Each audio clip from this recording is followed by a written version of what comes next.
L'Évangile de Jésus-Christ selon saint Luc, chapitre 7. Après qu'il eut fini de faire entendre au peuple toutes ces paroles, il entra dans Capharnaüm.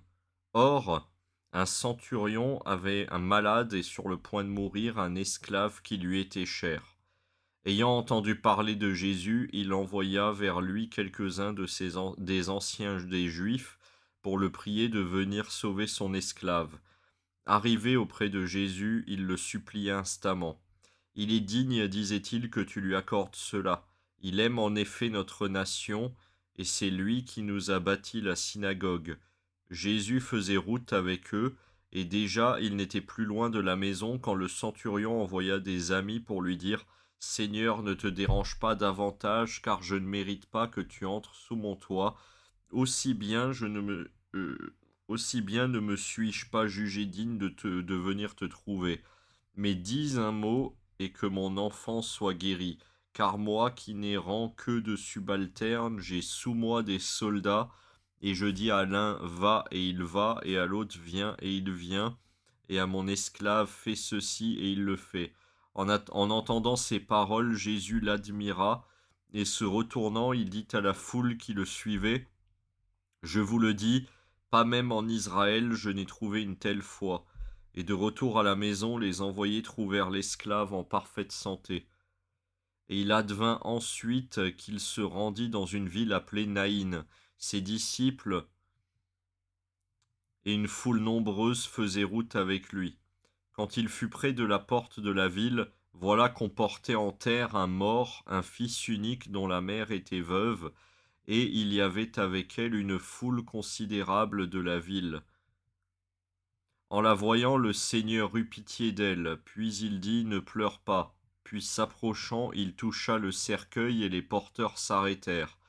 Et il dit « Jeune homme, je te le dis, lève-toi ». Et le mort se dressa sur son séant et se mit à parler, et il le remit à sa mère.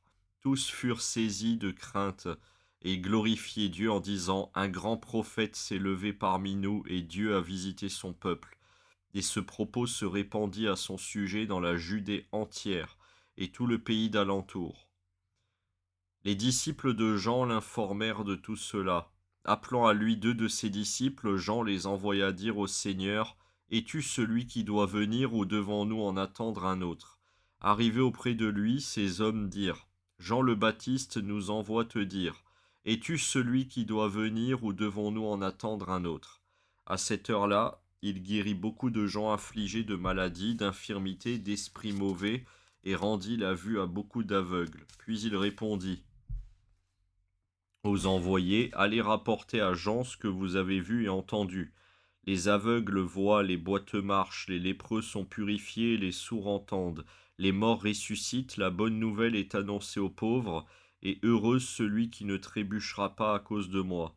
Quand les envoyés de Jean furent partis, il se mit à dire aux foules au sujet de Jean, qu'êtes-vous allés contempler au désert? Un roseau agité par le vent? Alors, qu'êtes-vous allé voir? Un homme vêtu d'habits délicats? Mais ceux qui ont des habits magnifiques et vivent dans les délices sont dans des palais royaux. Alors qu'êtes-vous allé voir au désert? Un prophète? Oui, je vous le dis, et plus qu'un prophète. Celui dont il est écrit, voici que j'envoie mon messager en avant de toi pour préparer ta route devant toi. Je vous le dis, de plus grand que Jean parmi les enfants des femmes, il n'y en a pas. Et cependant le plus petit dans le royaume de Dieu est plus grand que lui. Tout le peuple qui a écouté, et même les publicains, ont justifié Dieu en se faisant baptiser du baptême de Jean. Mais les pharisiens et les légistes ont annulé pour eux le dessein de Dieu en ne se faisant pas baptiser par lui. À qui donc vais-je comparer cette génération? À qui ressemble-t-il? Il ressemble à des gamins qui sont assis sur une place et s'interpellent les uns les autres en disant « Nous vous avons joué de la flûte et vous n'avez pas dansé. Nous avons entonné un chant funèbre et vous n'avez pas pleuré. Jean le Baptiste est venu en effet ne mangeant pas de pain ni ne buvant de vin, et vous dites il est possédé. Le Fils de l'homme est venu, mangeant et buvant, et vous dites voilà un glouton et un ivrogne, un ami des publicains et des pécheurs. et la sagesse a été justifiée par tous ses enfants. Un pharisien l'invita à manger avec lui. Il entra dans la maison du pharisien et se mit à table. Et voici une femme qui, dans la ville, était une pécheresse.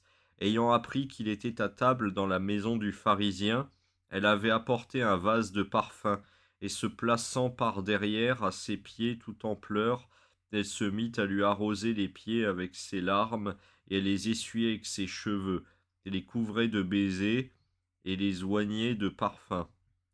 À cette vue, le pharisien qui l'avait convié se dit en lui-même: si cet homme était prophète, il saurait qui est cette femme qui le touche et ce qu'elle est, une pécheresse. Mais prenant la parole, Jésus lui dit: Simon, j'ai quelque chose à te dire. Parle, maître, répondit-il. Un créancier avait 2 débiteurs. L'un devait 500 deniers, l'autre 50.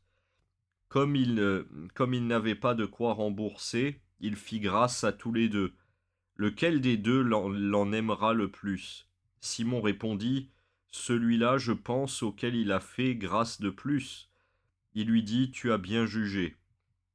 Et se tournant vers la femme: tu vois cette femme, dit-il à Simon, je suis entré dans ta maison et tu ne m'as pas versé d'eau sur les pieds. Elle, au contraire, m'a arrosé les pieds de ses larmes et les a essuyés avec ses cheveux. Tu ne m'as pas donné de baiser. Elle, au contraire, depuis que je suis entré, n'a cessé de me couvrir les pieds de baisers. Tu n'as pas répandu d'huile sur ma tête.